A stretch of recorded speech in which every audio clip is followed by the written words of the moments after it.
एक नाई था। वह बड़ी समझ वाला आदमी था। एक बार नाई दूसरे गांव के लिए निकला। साथ में हजामत बनाने की पेटी भी थी। रास्ते में एक बहुत बड़ा और घना जंगल पड़ा। नाई अपने रास्ते चला जा रहा था कि उसी बीच उसे एक बाघ आता दिखाई दिया। नाई घबरा उठा। सोचा, अब तो बेमौत मरे। ये बाघ मुझे क्यों छोड़ने लगा। इसी बीच नाई को एक तरकीब सूझी। जैसे ही बाघ पास में आया, नाई गरज कर बोला, आजा कुत्ते, तेरी क्या औकात है कि तू मेरे हाथ से छूटकर भाग सके। देख, इस एक बाघ को तो मैंने अंदर बंद कर रखा है।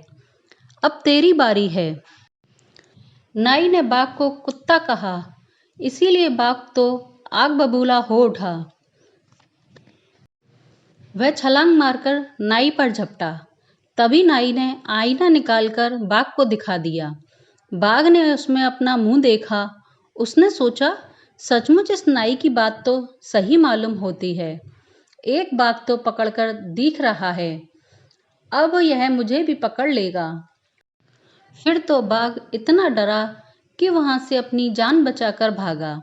नाई ने आईने को अपनी पेटी में रख लिया और फिर वह आगे बढ़ा। चलते चलते रात हो गई। नाई एक बड़े से बरगद पर जा बैठा और रात को वहीं रह गया। हजामत की पेटी उसने एक डाल पर टांग दी और वह आराम से बैठ गया।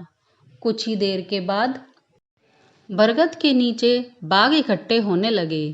1, 2, 3, 4 इस तरह कई बाघ जमा हो गए। आज वहां बाघों को अपना वन भोजन था। उन बहुत से बाघों में वह बाघ बोला, अरे भैया, आज तो गजब हो गया। सब बाघ पूछने लगे कि क्या हुआ। बाघ ने कहा, आज एक नाई मुझे रास्ते में मिला।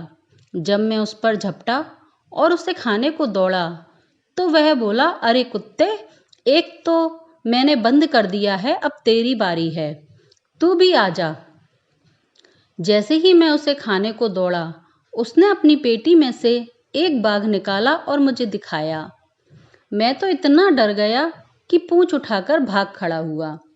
एक बाघ ने कहा, बस करो, बेमतलब की गप मत हाँको। भला कोई नाई किसी बाघ को इस तरह पकड़ सकता है। बाघ बोला, अरे भैया, मैंने तो देखा है।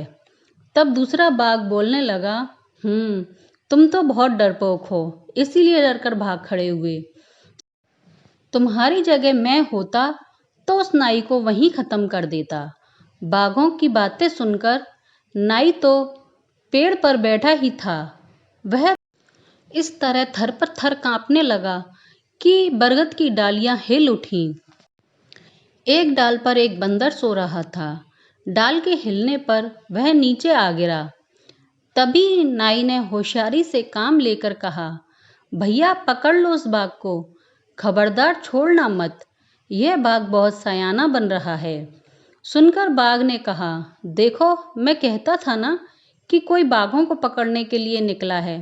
संयोग कुछ ऐसा हुआ कि बंदर उस बाघ पर ही आ गिरा। अब तो बाघ छलांगे मारता हुआ भाग निकला। उसके पीछे दूसरे सब बाघ भी भागने लगे। सब की सब बाघ गायब हो गए। सवेरा होने पर नाई आराम के साथ बरगद से नीचे उतरा और अपने घर पहुंच गया।